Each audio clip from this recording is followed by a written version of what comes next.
Assalamualaikum warahmatullahi wabarakatuh. Perkenalkan, nama saya Dimas Aditira dengan NIM C0D0 21029 kelas F perpajakan. Di sini saya akan menjelaskan tentang konsep penghasilan akuntansi dalam perpajakan.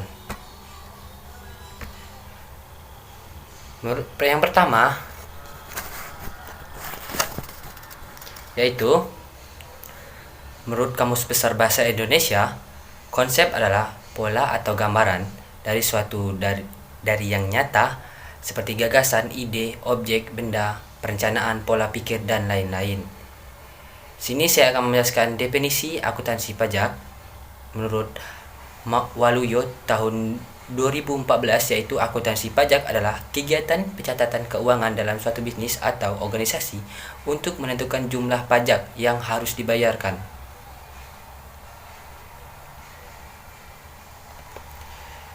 Di sini saya akan menjelaskan tentang pajak penghasilan.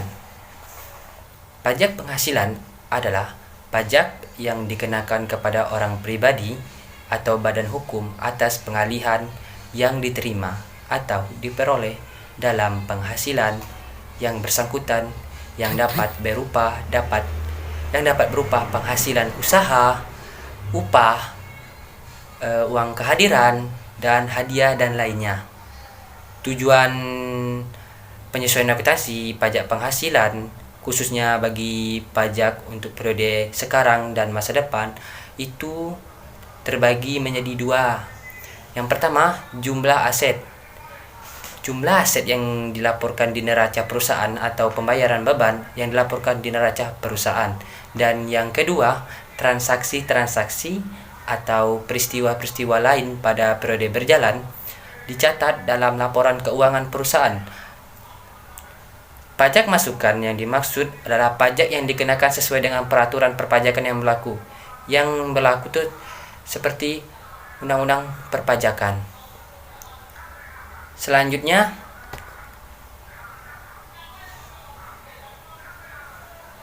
undang-undang yang penghasilan yang berbunyi penghasilan terpisah berarti kemungkinan ekonomi yang diperoleh atau diterima wajib pajak sehubung dengan apapun. Di sini saya akan menyebutkan apa saja objek pajak penghasilan.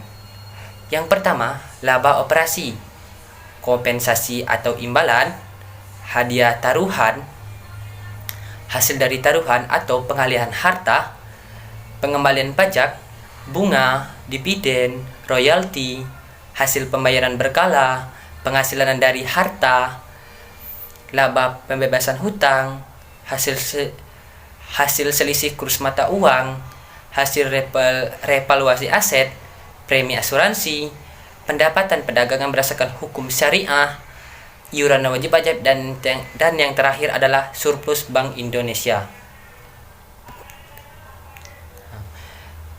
Penghasilan yang dikenakan pajak final yang pertama yaitu berbagai jenis simpanan atau bunga deposito.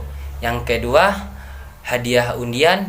Ketiga, bunga penjualan dan pengalihan. Dan yang ketiga, penghasilan dari perusahaan harta, yang maksudnya berupa tanah atau bangunan, perusahaan konstruksi, perusahaan real estate, dan persewaan tanah atau bangunan.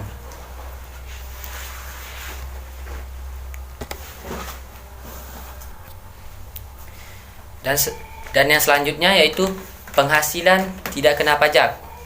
Penghasilan yang tidak kenakan pajak pada pajak berdasarkan Undang-Undang PPH Pasal 4 Ayat 3. Yang pertama, bantuan atau sumbangan, donasi yang diatur dari atas pemerintahan Menteri Keuangan atau Kementerian Keuangan. Penggantian atau imbalan dalam bentuk natura atau atas pekerjaan atau jasa. Pembayaran oleh perusahaan asuransi kepada perorangan di berbagai bidang. Selanjutnya, dividen, iuran, penghasilan dari modal investasi dana pensiun, bagian dari keuntungan anggota sekutu, penghasilan dari perusahaan modal ventura, organisasi, mitra usaha, beasiswa, surplus, dan tunjangan atau santunan. Di sini saya akan menjelaskan jenis-jenis pajak penghasilan. Pajak penghasilan itu banyak. Yang pertama, PPH pasal 21 22, 23, PPH ayat 4 dan 2 atau PPH final, PPH pasal 25, 29 dan 15. Yang pertama itu PPH pasal 21 atau tentang pajak penghasilan adalah PPH yang berlaku atas penghasilan yang diperoleh dalam bentuk gaji, uang kehadiran, uang santunan, dan pembayaran lainnya dalam bentuk apapun. Dan selanjutnya PPH pasal 22 yaitu dipungut dari unit usaha pemerintah dan swasta yang bergerak di bidang nilai atau impor dan ekspor dan penjualan barang mewah.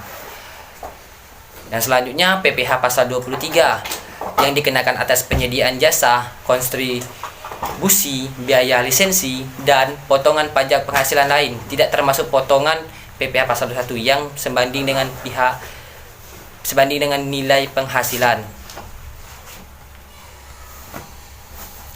Dan selanjutnya PPH pasal 4 bagian 2 atau PPH final adalah pajak yang dikenakan atau jenis penghasilan yang diperoleh wajib pajak dan yang dipotong jelas pajak penghasilan badan atau pribadi.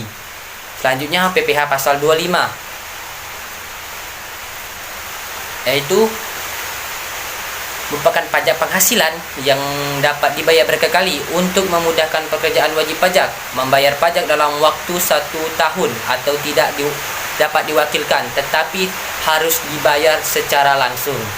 Yang selanjutnya PPH pasal 26 atau yaitu dipungut oleh wajib pajak luar negeri yang ditugaskan oleh unit usaha Indonesia untuk menghitung transaksi upah, bunga, dan sejenisnya, merupakan dasar untuk bertempat tinggal atau PE di Indonesia.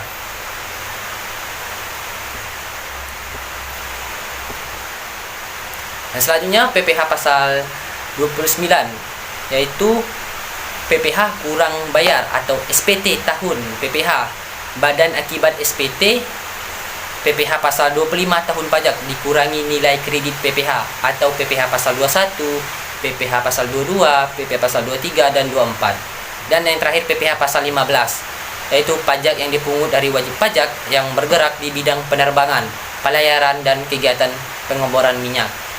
Dan itulah hasil dari presentasi saya tentang konsep penghasilan akuntansi dalam perpajakan. Saya akhiri, wabillahi taufiq hidayah. Wassalamualaikum warahmatullahi wabarakatuh.